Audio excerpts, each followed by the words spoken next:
So ஒரு ரூ. 150 spend பண்ணிங்கன்னா போதும், நீங்கள் ரொம்ப நேரம் பேர்ட்ஸ் கூட வந்து டைம் ஸ்பெண்ட் பண்ணலாம். இந்த ஸ்பாட் எங்கே இருக்குதுன்னு தெரிஞ்சதுக்கு முன்னாடி நம்ம சேனல் நிறைய பேர் சப்ஸ்கிரைப் பண்ணாமல் பார்த்துட்ருக்கீங்க. மறக்காமல் சப்ஸ்கிரைப் பண்ணிங்க. கூட இருக்க பெல் ஐக்கானுமே வந்து கிளிக் பண்ணிங்க. இங்கே பேர்ட்ஸ் மட்டும் இல்லாமல் ஃபிஷ்லேயே நிறைய வெரைட்டிஸ், கோட்டு, அப்புறமேட்டு இவங்கள்ட்ட கவ் ஃபார்மிங் அவைலபிளாக இருக்குது. இது ஃபுல்லாக வந்து பார்த்தீங்கன்னா ஒரு யங்ஸ்டர்ஸ் வச்சு வந்து நடத்திட்டு இருக்க ஒரு நேச்சுரல் கார்டனு. இங்கே வந்து முயல் இருக்குது, கிளி இருக்குது, பேர்ட்ஸ்லேயே நிறைய வெரைட்டிஸ் ஆஃப் பேர்ட்ஸ் வந்து இருந்துச்சு. கண்டிப்பாக இந்த பிளேஸை போய் விசிட் பண்ணி பாருங்கள். இந்த லொக்கேஷன் வந்து எங்கே இருக்குன்னா கரெக்டாக பாண்டிச்சேரிக்கு திண்டிவனத்துக்கு நடுவில் டுவர்ட்ஸ் பாண்டிச்சேரியிலேருந்து ஒரு 5 to 10 கிலோமீட்டரில் வந்துருக்கு. திண்டிவனத்துலேருந்து ஒரு 30 கிலோமீட்டரில் இருக்குது. இங்கே போனீங்கன்னா நீங்கள் ஒரு அரை மணி நேரம் டைம் வந்து ஸ்பெண்ட் பண்ணலாம். வாத்துலாம் கூட இருந்துச்சு, நாங்கள் வந்து பார்த்துட்டு இருந்தோம்.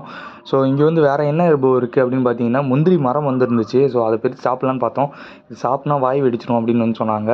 ஸோ அந்த கிளியெல்லாம் பார்த்துட்டு ஓவராலாக நாங்கள் வந்து கிளம்பிட்டோம். இந்த ஸ்பாட்டோட பேர் வந்து கீழே டிஸ்கிரிப்ஷனில் கொடுக்குறேன். அங்கே கிளியில் என்னென்ன ஸ்பெஷல் இருக்குது, அதோட நேமு எல்லாமே வந்து கொடுத்துருந்தாங்க. நீங்களும் இந்த சைட் போகிறீங்கன்னா கண்டிப்பாக போய் விசிட் பண்ணி பாருங்கள். தேங்க்யூஸ். வீடியோ பிடிச்சிருந்தா லைக் பண்ணுங்கள், ஷேர் பண்ணுங்கள், சப்ஸ்கிரைப் பண்ணுங்கள். உங்களோட நெக்ஸ்ட் வீடியோவில் மீட் பண்ணுறேன். And then bye.